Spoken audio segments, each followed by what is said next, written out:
Hi, so I'm going to continue my prospect list from Nashville all the way to St. Louis Blues. So for the Predators, they have Vladislav Kamenov.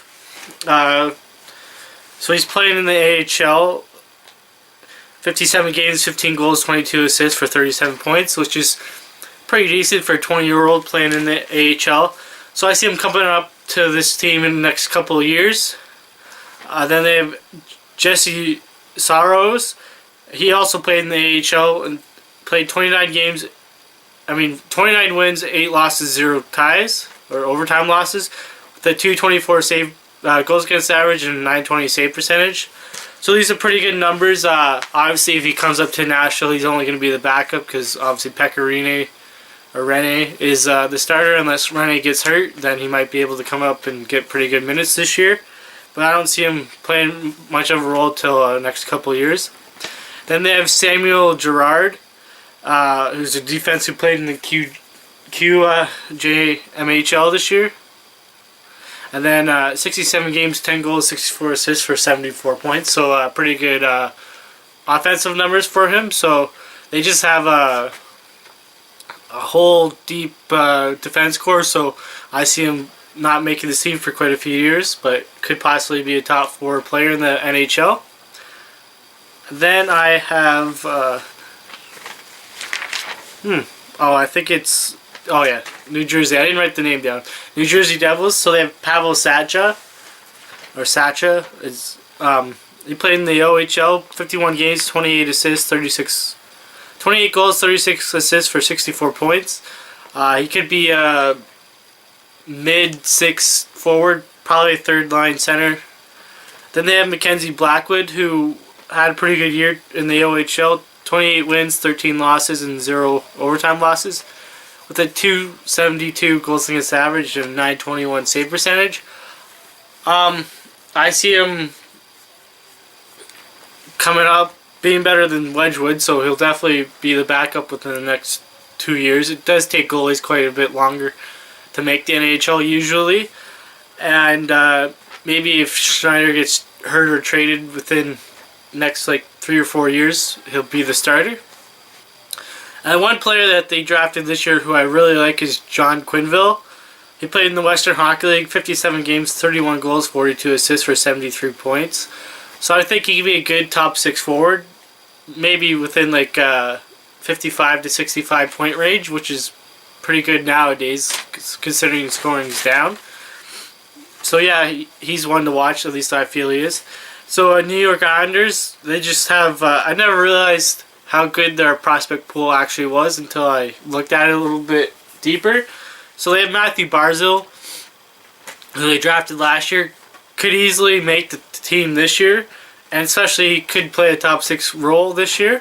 But obviously, in the future, he's definitely going to be a top 6 player, at least it seems. He played 58 games in the WHL, had 27 goals, 61 assists for 88 points. Pretty good for a 19-year-old. Then they have Ryan Pulock on defense. In the AHL, he played 51 games, 7 goals, 14 assists for 21 points. I can see him making the team this year, being a bottom pairing guy. Maybe be a second pairing guy throughout his career. And then they have Ilya Sorokin, who played in the KHL last year. I think he's 21. 17 wins, 7 losses, 4 overtime losses, with a 1.06 goals against average and a 953 save percentage. So obviously these are pretty much amazing numbers, especially even though he's in the KHL, he's still playing against adults, and it's still a pretty good league. So to put up numbers like that when you're 21, 22, I think he's around there. It was pretty special. So maybe he comes over and challenges Halak for that #1 spot within the next couple of years. Next, I have the New York Rangers. Pavel Bunechvich.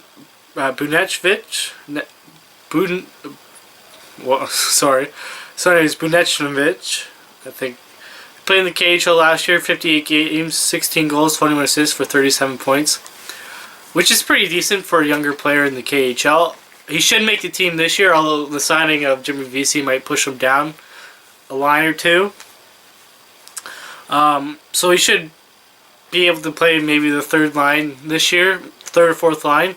But I see him being a top 9 forward throughout his career. And then they have Brady Skagey or Skegey. He played in the AHL at 68 games, 4 goals, 24 assists for 28 points.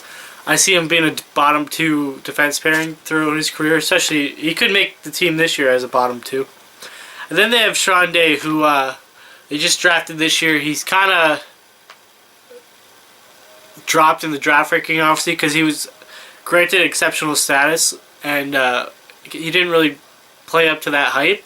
But now that I feel like he doesn't have very much pressure to make this team within the next like 3 years, that might help him grow and finally become the defenseman he showed he can be, especially getting that exceptional status. I think he just had way too much pressure on him, and he had pretty good years. Second year, he had 36 points in 60 games, so it's not that bad for a defenseman. But yeah, hopefully he turns it around and can be that dynamic defenseman he was drafted in the OHL for. So we have the Ottawa Senators. I love the Logan Brown pick. 59 games, 21 goals, 53 assists for 74 points in the O. Since Spezza has left, they've been dying for a top centerman. He might make the team next year, but I'm put more money on him making the team next year. And he eventually could be that top line center that they've been missing. Also at center, they have Colin White, where he played for Boston last year, Boston College. 37 games, 19 goals, 24 assists for 43 points, which is pretty good for, I think he was 19. He could easily be the second or third line center, although they've got quite a bit of depth at center. And then on the defense, they have Thomas Chabot, who I really like, who could make the team within the next 2 years. Maybe be a top 4 defender, maybe 3-4 in the future. 47 games in the queue with 11 goals, 34 assists for 45 points. And then we have the Philadelphia Flyers. On defense, they have Ivan Provorov, who will be in the bottom 4 this year, but could definitely be a top pairing guy in the NHL.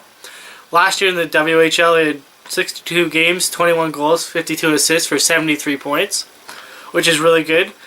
Also on D, they have Travis Sanheim, who played in the Western Hockey League, 52 games, 15 goals, 53 assists for 68 points. So clearly, you put them with Gosh Despair, this should easily be top 3 in the future. They're going to have a pretty good defense core. And then a player they drafted last year, Travis Konecny, had a really good year in the OHL, 60 games, 30 goals, 71 assists for 101 points.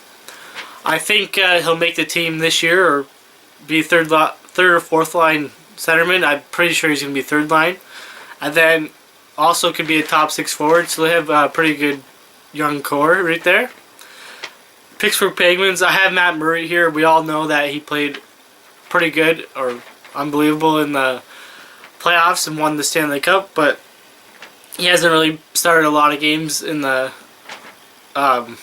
regular season. I'm not even sure if he started in 1 or 2, but if he did start, it's not a high number, so I'm still putting him as a prospect.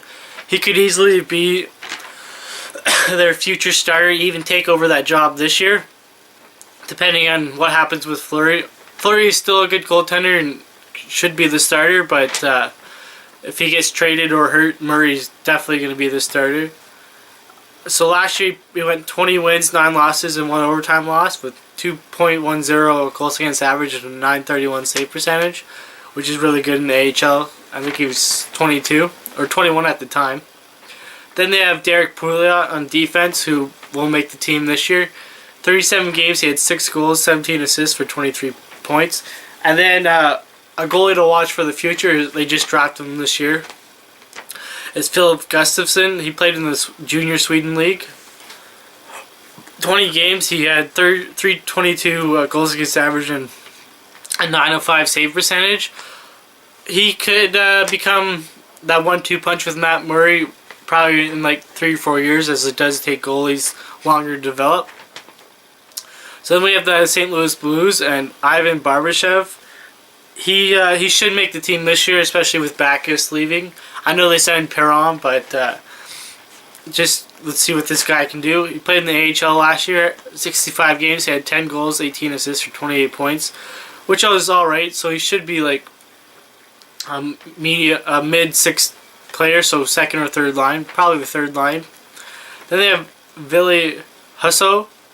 He played in the Finnish league last year, 25 wins, 8 losses, and 6 overtime losses with 191 goals against average and a 927 save percentage. So they did trade Elliott this year, and so they're putting Jake Allen as a starter, but he can definitely challenge the starter spot maybe next year or the year after.